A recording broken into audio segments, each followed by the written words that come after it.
देखिए 10 नंबर प्रश्न पर ध्यान दीजिए। 9 नंबर छोड़ दिया है, वैसे ही है जैसे पिछला सवाल सब बताए हैं, बना लीजिएगा। 10 नंबर पर ध्यान दीजिए। ए तथा बी का अनुपात 7:5 है। ए और बी का आई का जो अनुपात है वो 7:5 है और उनके व्यय का जो अनुपात है वो भी 9:8 है। ठीक है। फिर आगे कहता है कि ए के व्यय में 100 रुपया की वृद्धि हो जाए और बी के व्यय में 200 रुपया की कमी हो जाए तो प्रत्येक का जो बचत होता है वो बचत 400 हो जाता है। तो दोनों का आय बताइए, दोनों का आय बताइए। अब देखिए, अब यहां से हम लोग क्या करेंगे, तो सबसे पहले ये जानते हैं कि आय में से, चूंकि आय का भी अनुपात है व्यय का भी अनुपात है, तो बराबर के एक साइड में एक अनुपात रखना है और बराबर के दूसरे साइड में दूसरा अनुपात रखना है ना। तो कहने का मतलब यहां पर हम ऐसा काम करते हैं कि व्यय के साथ कुछ ज्यादा बातों का इसमें जोड़ दिया है, एडजस्टमेंट, कि ए के व्यय में 100 की वृद्धि कर दी जाए और बी के व्यय में 200 की कमी कर दी जाए, तो व्यय के साथ कर दिया ना, और तब उसका बचत जो है वो क्या हो जाता है, 400 हो जाता है। तो ऐसा करते हैं कि व्यय में बचत जोड़ देते हैं तो बराबर में आय हो जाएगा, तो आय का जो अनुपात है वो बराबर के एक साइड आ जाएगा।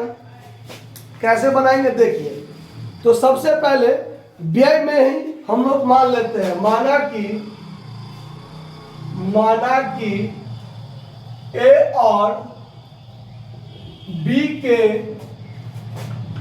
व्यय जो वास्तव में कितना अनुपात में है, 9:8 है, 9:8 है, तो 9x और 8x यही मान लेते हैं। 7x 5x वो आय है 7x 5x और व्यय का अनुपात 9:8 है।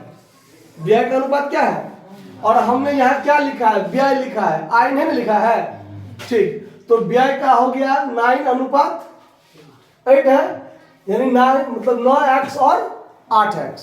अब देखिए, ए के व्यय में 100 रुपया की वृद्धि की जाए। अब अकॉर्डिंग टू क्वेश्चन में चलिए कि यदि ए का व्यय 9x + 100 हो,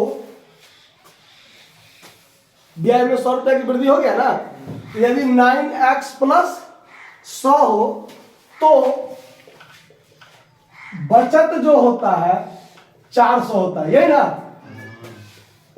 तो ए का आय बराबर क्या होगा, 9x + 100 आप +400 कर दीजिए, क्योंकि व्यय में बचत को जोड़ेंगे तब ना आय होगा। व्यय तो इतना है और बचत इतना है, तो व्यय में बचत क्या कर दीजिए, जोड़ दीजिए, तो क्या बन जाएगा, आय बन जाएगा। तब उसका आय हो जाएगा 9x + 500 होगा ना। अब देखिए, यही काम पुनः यही काम करना है कि बी के व्यय बराबर, यदि बी का व्यय बराबर 8x में से क्या कर दिया जाए, 200 घटा दिया जाए, फिर भी उसका बचत कितना रहता है, 400। तो बचत है उसका, तो बचत कितना है, 400 है। इसीलिए बी का जो आय होगा, आमदनी, वो हो जाएगा 8x - 200 + 400, यही होगा ना। यानी व्यय में बचत को जोड़ दीजिए तो क्या बन जाएगा, आय बन जाएगा। तो ये बन जाएगा 8x + 200, इतना ही ना होगा, और ये इतना होगा। यही ए और बी का क्या है, आमदनी है ना, और ए और बी के आमदनी का अनुपात क्या दिया हुआ है, 7:5 दिया हुआ है।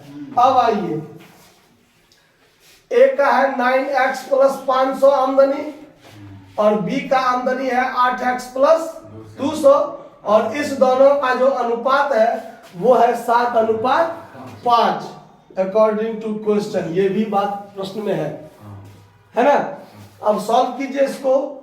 तो 9 पचे 45x प्लस 2500 बराबर 8 सत्ते 56x और प्लस 1400, यानी कि 45x में से 56x को घटाइए और इधर 1400 में से 2500 को घटाइए, तो ये घट के हो जाएगा माइनस 11x और इधर हो जाएगा माइनस 1100। माइनस से माइनस कट गया, x बराबर 1100 बटा 11 मतलब कितना, यानी x बराबर 100 रुपया आया। ये यूनिट किस चीज का आया है, हमारा व्यय के रूप में आया है ना। लेकिन अगर हम सिर्फ व्यय की बात करें तो वास्तव में उसका व्यय 900 और इसका 800, यही होगा ना। लेकिन प्रश्न में क्या कहता है, दोनों की आमदनी बताइए, दोनों की आय बताइए। तो दोनों का आय तो वास्तव में ये है, दोनों का आय क्या है 9x प्लस 500 और 8x प्लस 200, यही ना। तो अब देखिए, अब यदि हम आय निकालें, इसीलिए a का आय, a का आय कितना है 9x प्लस 500, 9 गुने 100 प्लस 500, तो 900 प्लस 500 बराबर कितना 1400, ये एक आंसर हुआ। और b का आय देखेंगे तो b का आय है 8x प्लस 200, तो 8 गुने 100 प्लस 200, तो 800 और 200 मिला के 1000 इतना रुपया इसका आमदनी होगा। तो दोनों का आंसर मिल गया होगा, दिक्कत नहीं है कोई, नोट कर लीजिए। धन्यवाद।